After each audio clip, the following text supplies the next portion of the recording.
మన దేశం ప్రశాంతంగా నిద్రపోతుంటే సరిహద్దుల్లో నిద్ర లేకుండా కాపలా కాసేది ఎవరు? మన భారత సైన్యమే కదా. అలాంటి భారత సైన్యమైన 17RR లో 44 మంది జవాన్లు పైనే వచ్చి అటెంప్ట్ మర్డర్ కేసు నమోదైంది. అసలు ఏం జరిగింది? నిజంగా ఆర్మీ ఏమైనా తప్పు చేసిందా, లేకుంటే ఈ ఘటన పైన మరో కోణం గాని మరో కుట్ర గాని ఏమైనా ఉందా? మనం ఈ వీడియోలో ఫుల్ క్లారిటీగా తెలుసుకుందాం. అంతకు ముందు నా పేజ్ ని ఇంకా చాలా మంది సబ్స్క్రైబ్ చేసుకోలేదు. ఇన్స్టాలో కూడా షార్ట్ వీడియోగా అప్డేట్ కావాలి అంటే నా ఇన్స్టా పేజ్ కింద లింక్ లో ఉంది, ఫాలో చేసుకోండి. ఇలాంటి వీడియోలు ప్రతిరోజు నా దగ్గర నుంచి మీ దగ్గరకు వస్తాయి. నా వీడియోస్ మిస్ కాకుండా చూడాలి అంటే నన్ను ఫాలో చేసుకుని పెట్టుకోండి. ఇప్పుడు మ్యాటర్ లోకి వెళ్తే, ఒక సైనికుడు తన కుటుంబం కంటే దేశానికి ముందుగా చూస్తాడు. వాళ్ళ ట్రైనింగ్ లో కూడా ప్రతిజ్ఞ చేస్తారు, తన కుటుంబం కంటే దేశమే ఇంపార్టెంట్ అని. వాళ్ళకి ఎటువంటి పండగలు, పున్నాలు, పబ్బాలు అట్లాంటివి ఏమీ ఉండవు. పుట్టినరోజులు ఉండవు, ఫ్యామిలీ ఫంక్షన్స్ ఉండవు. లాస్ట్ కి వాళ్ళ పిల్లల నవ్వు కూడా వాళ్ళు సరిగ్గా చూడరు. ఇవన్నీ వదిలేసి వాళ్ళు మంచు కొండల్లో, అడవుల్లోన, బుల్లెట్ల మధ్య సరిగ్గా తిండి తిప్పలు కూడా సరిగ్గా ఉండవు. అలాంటి సిచ్యువేషన్ లో మన దేశాన్ని వాళ్ళు కాపాడుతూ ఉంటుంటారు. ఈ 17RR రీఫిల్ వాళ్ళు ఎన్నో సంవత్సరాల తరబడి ఎంతో మంది ఉగ్రవాదులను పట్టుకున్నారు, ఎన్నో ఆపరేషన్స్ చేశారు. 17RR అంటే ఉగ్రవాదులకు దడ. వీళ్ళు ఇలాంటి ఆపరేషన్స్ ఎన్నో త్యాగాలు కూడా చేశారు మన దేశం కోసం. అలాంటి జవాన్లపై ఇలాంటి తీవ్రమైన కేసు నమోదవడం దేశం మొత్తంగా చర్చనీయంగా మారింది. జమ్మూ కాశ్మీర్ లోని అతోలి అనే జిల్లాలో జిల్లా కలెక్టర్ కాన్వాయ్ వెళ్తుందంట. ఆ కాన్వాయ్ ఆపోజిట్ గా ఈ 17RR వెహికల్ కూడా వస్తుంది. ఈ ఘటన మొన్ననే జూన్ 24వ తేదీన జరిగింది. ఒక చిన్న రోడ్ లోనేమొచ్చి ఈ 17RR వాళ్ళు ఏమొచ్చి వాళ్ళ ఇన్స్పెక్షన్ లో వాళ్ళు ఉన్నారు, వాళ్ళేమొచ్చి అధికారికంగా వెళ్తున్నారంట. ఇక్కడ అదే చిన్న రోడ్ లోన కలెక్టర్ అండ్ డిప్యూటీ కమిషనర్ ఇద్దరు కాన్వాయ్ కూడా వెళ్తుంది. ఈ చిన్న రోడ్ లోనేమొచ్చి అటు ఇటు వెళ్ళలేక ఆపోజిట్ గా ఉన్నారు కదా. పోలీసులు ఏమన్నారు అంటే, ఆర్మీ సిబ్బందిని ఏమొచ్చి సైడ్ కి వెళ్ళండి, అక్కడ మనము కల్లారా చూసినట్టు మనం చెప్పలేం గాని, ఎందుకంటే పోలీస్ రూట్ మాత్రం వేరేగా, వాళ్ళ మాట తీరు కూడా వేరే, అల్లగ టైప్, తోపు తురుము అన్నట్టు మాట్లాడుతుంటారు.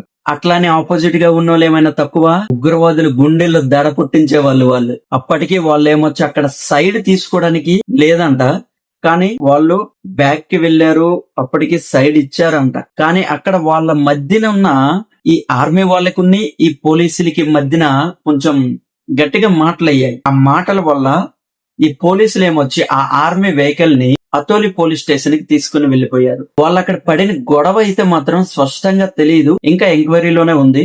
ఇంకా పోలీస్ స్టేషన్ కి ఏమొచ్చి ఆ వెహికల్ ని మొత్తం తీసుకెళ్లిపోయారు. పోలీస్ స్టేషన్ లో దాన్ని సీజ్ చేస్తాం అనుకున్నారో ఏమో, కానీ పోలీసులు అయితే మాత్రం ఆ వెహికల్ ని ఇచ్చేస్తామనుకుని అన్నారంట.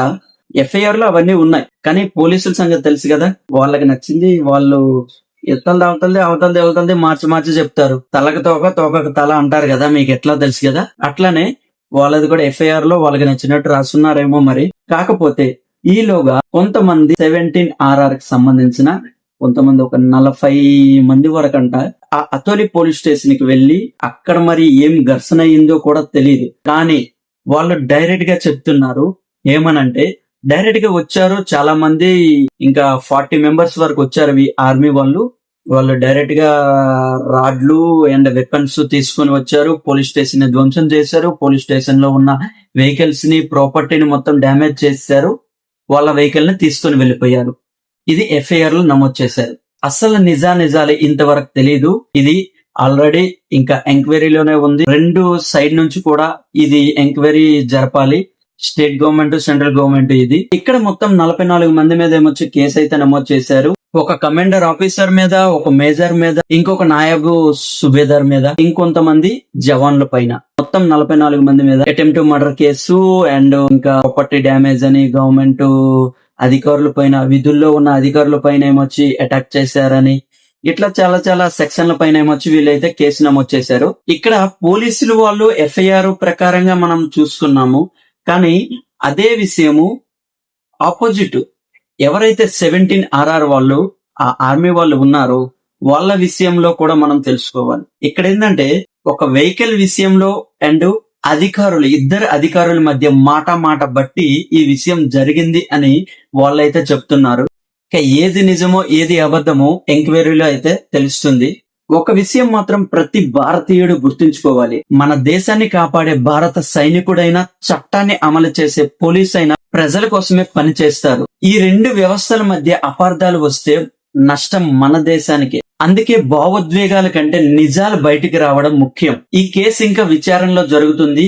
విచారణ కంప్లీట్ అయిన తరువాత నిజాలు బయటకు వచ్చిన తరువాత ఎవరు తప్పు చేశారో బయటకు వస్తుంది. కానీ ఒక విషయం మాత్రం ఎప్పటికీ మారదు. భారతదేశం చేసిన త్యాగాలు ఈ భారతదేశం ఎప్పటికీ మర్చిపో. ఈ దేశం కోసం ప్రాణాలు పణంగా పెట్టిన ప్రతి సైనికుడికి నా తరపు నుంచి సెల్యూట్. అదే సమయంలో చట్టం ముందు ప్రతి ఘటన నిష్పక్షపాతంగా విచారణ జరగాలి. జై హింద్, జై భారత్.